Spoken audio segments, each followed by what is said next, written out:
Bom, penso que isso faz parte do nosso trabalho como futebolistas e no qual devemos sempre melhorar em todos os aspectos, e isso é um dos fatores para que possa evoluir tanto a nível futebolístico como a nível físico também.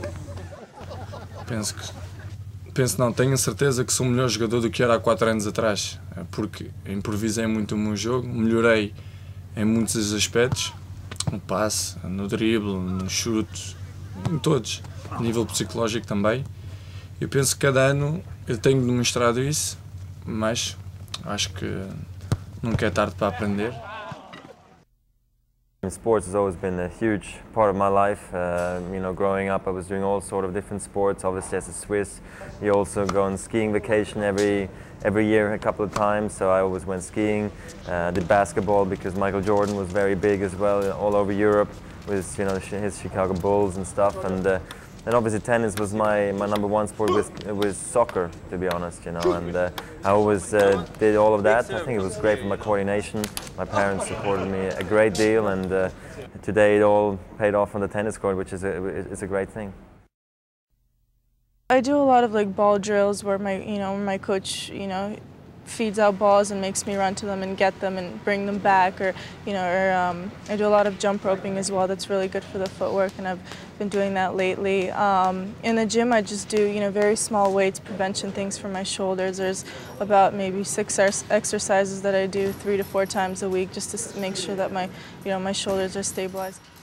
I love doing yoga classes. It's an hour maybe a week even is great, not just for your body and the stretching, but also for your mind. It's like time of peace to just really think about your body and and how it's feeling, and making sure it's working right. And then sometimes I take hip-hop classes, which are just for entertainment purposes, but it's also a fun way to also move, and it's good for cardio as well because you work up a good sweat. I think it's the thought that I have when I'm in training, because I know that all the training that I put in will hopefully transition onto the tennis court in tough moments, when it's really hot outside, or where you're in the 3rd set and you've been playing for 3 hours. And I think that's the thing, because when I'm actually out there, it's pretty difficult to think that it's all fun and games, which is really not. It is hard work, but you always try to find the positive out of it.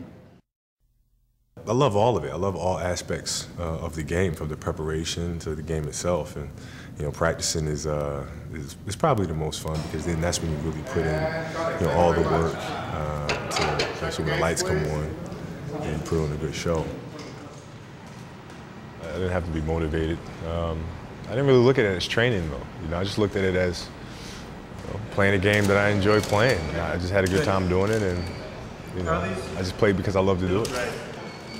I think the most important thing about helping your game the most is to actually be out on the basketball court and working on skills.